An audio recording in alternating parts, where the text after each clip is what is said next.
On m'a dit, on l'appelle un petit peu la maman à tous, hein. C'est une belle histoire d'amour aussi. Je les ai aimés comme mes enfants, même peut-être plus. C'est notre maman. Notre maman, depuis qu'elle a bien pris sa place, elle était là pour tout et pour tout le monde. Tu sais, je leur faisais à manger, ils étaient autour de la table, je passais derrière eux, je faisais un bisou sur leur front.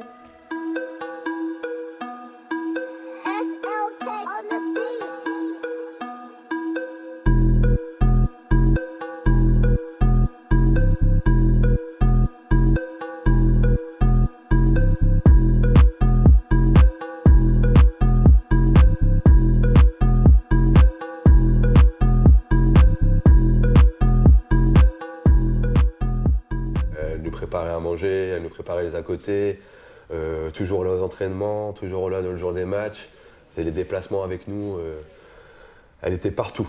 Cette page, 20 ans presque.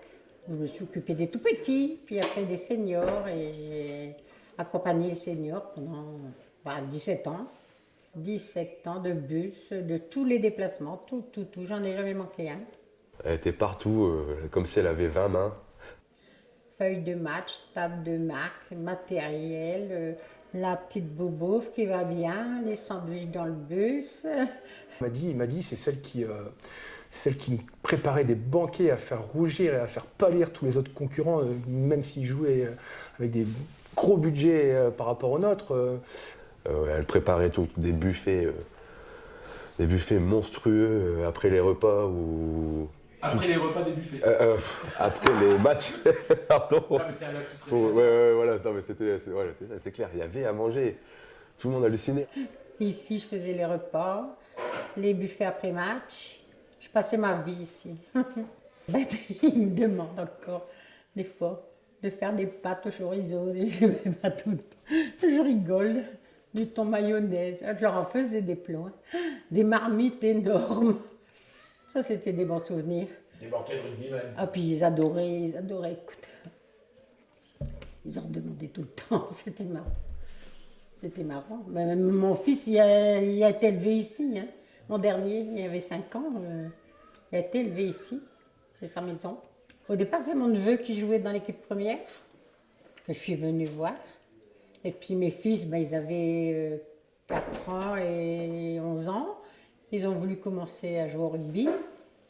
Et moi, je venais de divorcer. J'ai mis un pied dedans et ça y est. J'ai mis les 2 pieds, les 2 bras, la tête et tout le reste est passé. Elle m'a dit, donc moi j'étais jeune, on faisait l'entraînement le vendredi soir, on allait boire un coup ou deux avec les potes et tout. Et puis le samedi matin, c'est elle qui venait nous réveiller ici dans les vestiaires. Elle préparait le café. Après, le dimanche soir, ça buvait bien. Même des fois, le samedi soir, ça buvait. J'allais les réveiller dans le vestiaire. Et combien j'en ai rhabillé. Eh bien, mon Dieu. Elle m'a dit c'est celle qui nous attendait le matin avec un petit café frais alors qu'elle avait dû se bagarrer 1 heure avant pour nettoyer le club boost, qu'on avait laissé sale la veille au soir parce que parfois on débordait.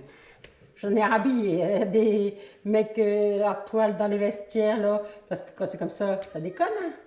Donc les copains, ils déshabillent les copains, et puis ils te les laissent là comme des loques, mais moi, je trouvais ça moche, quoi, tout. Ah, j'en ai rhabillé. En voyage de fin d'année, une fois, on est allé en Espagne, mon Dieu. Alors, tu vois, tous les mecs, hein, et une femme, hein, avec moi.